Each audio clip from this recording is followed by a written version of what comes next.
Est-ce que la purge est terminée sur Air France? C'est ce qu'on va regarder ensemble dans cette vidéo. Abonnez-vous à la chaîne et activez la cloche si ce n'est pas déjà fait pour avoir les notifications. On va analyser ensemble, on va mettre à jour l'analyse de la compagnie aérienne française. Alors, point de vigilance quand même sur Air France, l'État est au capital. La dernière info que j'ai vue, alors je n'ai pas regardé dans le dernier rapport annuel, mais il me semble que l'État est quand même à hauteur de 25% dans Air France. Méfiance quand même, hein. Je n'aime pas avoir l'État au capital d'une entreprise dans laquelle j'investis.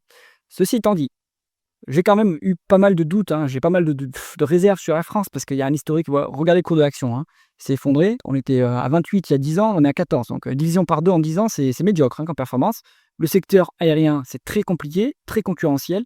Il y a une très, très, très nette segmentation entre le low cost, donc là, c'est dominé par Ryanair et EasyJet en Europe. Après, aux États-Unis, ça va être plutôt, heu Southwest Airlines qui est pas mal, là-dedans. Mais et après l'autre segment, ça va être le luxe un peu, le haut de gamme, donc là, ça va être plutôt, Qatar Airways, même Singapore Airlines, je pense. Donc le problème d'Air France, c'était un mauvais positionnement en termes de segmentation. Ils étaient au milieu, donc on peut pas faire du moyen gamme, en fait, quand c'est segmenté. Il faut choisir, soit on fait du low cost, soit on fait du premium. Bon, de ce que j'ai entendu dans la conférence call, ils s'orientent quand même, la stratégie a pas mal changé et ils sont en train de s'orienter vers du premium. À mon avis, c'est une stratégie pertinente. Sur le low cost, c'est dominé, complètement dominé par Ryanair. Je pense que c'est compliqué. Alors, ce qu'on voit sur le cours de l'action là, c'est que, bah, ça rebondit fortement, hein. Ça rebondit très, très fortement depuis la publication. Donc là, c'est ça, hein, fin juillet ici là, ouais, hop, ça a quand même pris, 30-40. Très bien pour ceux qui sont positionnés. Pour moi, je pense que, bon, je ne suis pas intéressé par cette industrie ni par, cette entreprise, mais après ça se défend. Le secteur aérien, il y a des sous-jacents aussi, il y a un bon fonds de croissance, hein, les fondamentaux sont bons, hein. Croissance du trafic aérien, c'est 5 à 7% par an, donc c'est pas mal, hein. Et puis, après par contre, c'est très, très compétitif et puis il y a des facteurs, qu'on ne maîtrise pas. Alors ça dépend. Il y a on peut le maîtriser. Le facteur qu'on va pas maîtriser, ça va être les hausses des taxes et puis ça va être, la variation du cours du pétrole évidemment. Donc le cours du kérosène, ça impacte les compagnies aériennes. On peut se hedger, Ryanair est pas mal, spécialiste dans le hedging basé sur le cours du pétrole. Bon, ça va dépendre des compagnies aériennes et ça peut aussi, être défavorable, hein. Si, votre hedging, en fait, il sert à rien parce que, le cours du pétrole, il baisse, bah, c'est pas très intéressant. Bon, alors, Air France en train de rebondir. La croissance du chiffre d'affaires, bon, en médiane 3%, plutôt médiocre. Ici, on sait ce qui s'est passé, mais ça bon, du coup, ça a été compensé. En fait, si on prend en compte, 2020 puis après, 2022, c'est neutre, hein. À mon avis, on est sur la médiane. La médiane est à 3%. C'est pas incroyable, hein. C'est-à-dire qu'ils perdent des parts de marché, en fait. Ils ont perdu des parts de marché, en tout cas, parce que le secteur aérien a plus forte croissance que ça, hein. Ce qui est encourageant, c'est que ça accélère. Ça accélère pour Air France depuis, 1 an. Donc, ils recollent à la croissance du marché, voire peut-être qu'ils vont la dépasser, ce qui voudrait dire qu'ils gagnent des parts de marché. Intéressant. Un peu d'acquisition. J'ai entendu une conférence call qui se renforce au capital de SAS. C'est une compagnie aérienne, nordique, quel pays? Je ne sais plus, peut-être norvégien. Donc bon, ils continuent, voilà, maintenant ils sont vraiment dans une, trajectoire de croissance. Très, très bien, c'est plutôt pas mal. Au niveau des taux de marge, c'est là que ça le bât blesse, hein, dans les compagnies aériennes, c'est que c'est difficile, dans un marché qui est très concurrentiel, de maintenir les marges, hein, et ça se voit. Taux de marge brut à 20%, bon, ça a monté depuis 10 ans, ça c'est bien. Le taux de marge d'EBITDA a bien suivi, donc ça c'est pas mal.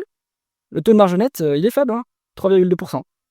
Bon, ben donc il faut que ça monte un petit peu, mais ce qu'on peut noter, c'est que il y a pas de déperdition au niveau des opérations. Le taux de marge d'EBITDA, pardon, est quand même parallèle au taux de marge brut. Le taux de marge net également. Après, il va falloir quand même essayer de monter les marges, hein. C'est compliqué. Pour monter les marges, quelle est la solution?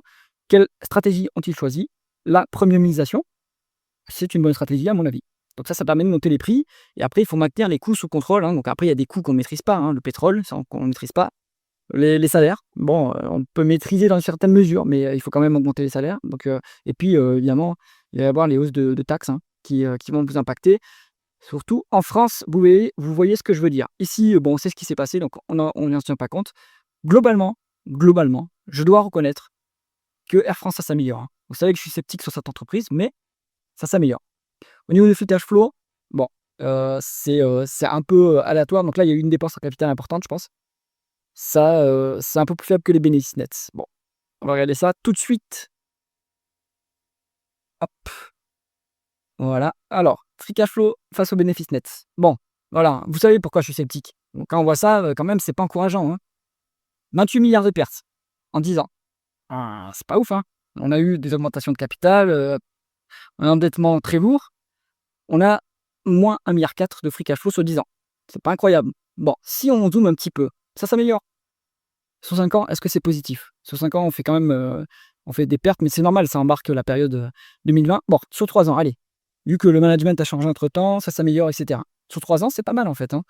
Les bénéfices nets sont, en cumulé, c'est 7,3 milliards, c'est bien. 5 milliards de free cash flow. Bon, ça nous dit, en tout cas sur cette période-là, on a une dépense en capital importante. Au niveau du BFR, on est sur un BFR qui est négatif. Ça, c'est bien quand même. Ça veut dire que Air France se fait payer en avance par ses clients par rapport au moment où il doit payer ses fournisseurs. Très très bien. Eh bien, ça se comprend, hein, quand vous êtes un client particulier, vous payez votre billet d'avion en avance. Donc, hop, vous avez ça qui rentre dans les caisses, dans la trésorerie de l'entreprise. Et après, eux, ils doivent débourser. Alors, je sais pas combien de temps ils payent leurs fournisseurs, hein, tout ce qui est Total Energy, par exemple, pour le carburant. Ou, bon, ça, il faut regarder. Mais donc, ça, c'est très bien. Il y a aussi les programmes de fidélité avec les miles et compagnie. Enfin, ouais, c'est les miles chez Air France. Bon, ça aussi, en fait, c'est une manne financière assez énorme, hein. Les compagnies aériennes gagnent beaucoup d'argent grâce à ça, puisque c'est il y a, c'est du cash, en fait, puisque les particuliers peuvent acheter des miles. Donc, c'est du cash qui est disponible pour l'entreprise, qui permet de générer du résultat financier, puisqu'ils placent ce cash, évidemment. Bon, donc le BFR est négatif. Situation, ça, c'est quand même sympathique comme position. En plus, la variation est de plus en plus négative, pardon. Donc, ouais, c'est bien, hein. La situation s'améliore, ça veut dire qu'Air France est de mieux en mieux positionnée face à ses clients et face à ses fournisseurs.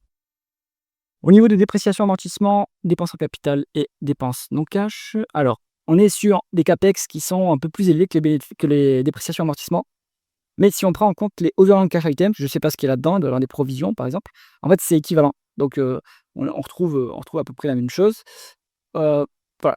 Bon, pour comprendre, en fait, les tableaux de trésorerie de Air France, il est compliqué parce qu'il y a eu des augmentations de capital et cetera, de la dilution, des émissions d'actions.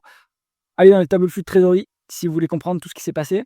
En tout cas, pour valoriser l'entreprise, pour l'instant, il vaut mieux utiliser les free cash flow, ça donne une valorisation plus pessimiste, plutôt que les bénéfices nets. Bon, après, moi, je préfère toujours la valeur d'entreprise sur EBITDA parce que ça tient compte de la dette, alors si l'entreprise est cash net et qu'elle a des free cash flow équivalents aux bénéfices nets, on peut utiliser le PER. Si elle est cash net et que les free cash flow sont plus élevés ou moins élevés que les bénéfices nets, là, on pourra utiliser plutôt le price to free cash flow. Bon, allez, la rentabilité opérationnelle maintenant. On a un rendement des capitaux investis qui est à 10,8% en médiane. Actuellement, on a 10,6. Bon, c'est pas mal. Honnêtement, c'est une bonne rentabilité. C'est une bonne rentabilité. Est-ce que c'est pas ultra, enfin, c'est intensif en capital. Il faut regarder quelle est la structure, en fait, quels actifs ils détiennent en propre. Est-ce qu'ils font du leasing des avions ou est-ce qu'ils les détiennent en propre? Ça peut impacter. Mais je pense que c'est moyennement intensif en capital comme secteur d'activité. 10%, 10,5%, c'est quand même une bonne rentabilité. Pour l'instant, c'est supérieur à la croissance organique en plus, hein, on l'a vu. En médiane, c'est 5-6% de croissance organique. Donc, l'excédent, ça me permet de dégager du cash, hein, et donc rémunérer vos actionnaires, rembourser la dette s'il y a de la dette, faire des acquisitions si vous avez envie, comme par exemple la prise de participation dans SAS. Donc, bonne rentabilité, situation de rentabilité assez intéressante pour Air France. Ensuite, si on regarde l'endettement, bon, il y a beaucoup de dettes quand même. Il y a encore beaucoup de dettes, mais ça s'améliore, hein. On est sur grosso modo 2 fois l'EBITDA en dette nette. Alors, il faut regarder s'il y a des obligations locatives, mais je ne vois pas pourquoi il y en aurait, hein, sur ce type de. Il loue pas. Peut-être que les avions, ça rentre là-dedans, à regarder. Bon, en tout cas, si on prend cette valeur en termes de dette nette, si cette valeur est vraiment la dette financière, ça reste gérable. C'est un peu élevé, ça reste gérable. En fait, le levier baisse surtout parce que l'EBITDA monte, hein. On n'a pas de baisse de la dette nette. Donc, voilà. Il faut que l'EBITDA continue de monter. Le levier va baisser assez mécaniquement. Ils visent, pour l'instant, ils ne sont pas investment grade. J'ai entendu ça dans le conference call aussi. Donc les agences de notation, elles vous mettent des ratings, hein, des notes. Ils ne sont pas investment grade, hein. Ça veut dire que le marché, bon, c'est le secteur aérien aussi, donc les créanciers, les agences de notation, ils sont plus conservateurs sur le marché aérien, qui est très compétitif. Mais c'est aussi le profil de l'entreprise qui fait qu'elle est encore un petit peu risquée. Donc voilà, je crois qu'on est sur du B+ ou du BB+, hein, mais pas du BBB+, qui serait investment grade. Bon, au niveau de la dette, ça reste quand même sous contrôle. Ensuite, si on regarde la rémunération de l'actionnaire, bon, alors il y a 881 millions de free cash flow à juin 2025. On verse 75 millions de dividendes. C'est pas grand-chose. Alors ici, vous voyez, on calcule un rendement de l'actionnaire qui est négatif puisqu'il y a une augmentation de capital en 2020, hein. Vous doutez pourquoi il y a une augmentation de capital, évidemment. Bon, sur le long terme, non, on va prendre plutôt une médiane de free cash flow pour voir si le dividende est soutenable. Tac. Alors, on est en médiane, c'est 600 millions de free cash flow. On verse un dividende. En fait, ils réduisent le dividende. Mais moi, je pense qu'il va réaugmenter ce dividende parce que là, le dernier dividende qu'on va verser, 75 millions, comparé à une médiane de free cash flow, voire au dernier free cash flow, c'est même pas 10%. Donc, il y a quand même de la marge, hein. Ça donne un rendement qui est tout à fait symbolique, hein, qui n'est pas très intéressant. Quoique, ça nous fait, si on fait 1% de rendement, ça fait 30 millions. Ouais, ça fait quand même du 2%, 2% et quelques, hein. Donc, c'est pas si mal que ça. Bon, ça va monter. Ce dividende va monter, je pense, tranquillement. Et maintenant, regardons la valorisation. Alors, eh ben, ça vaut rien. En valeur entreprise sur EBITDA, on est à 2,9. Donc ça, c'est la médiane 10 ans, hein. Bon, le marché a toujours détesté cette entreprise, hein, ça se voit sur le multiple ici. La situation s'améliore quand même. Donc, moi, je pense donc, vu qu'on est sur la médiane, on peut peut-être comparer à d'autres entreprises équivalentes. On va aller regarder. Qu'est-ce qu'on peut regarder qui est équivalent? On peut regarder. Alors, on va regarder Ryanair, mais ils sont beaucoup mieux positionnés, hein, que Air France, donc ça se paye plus cher, hein, forcément. On peut regarder EasyJet, c'est pareil, c'est même topo. On peut regarder Singapore Airlines, hop.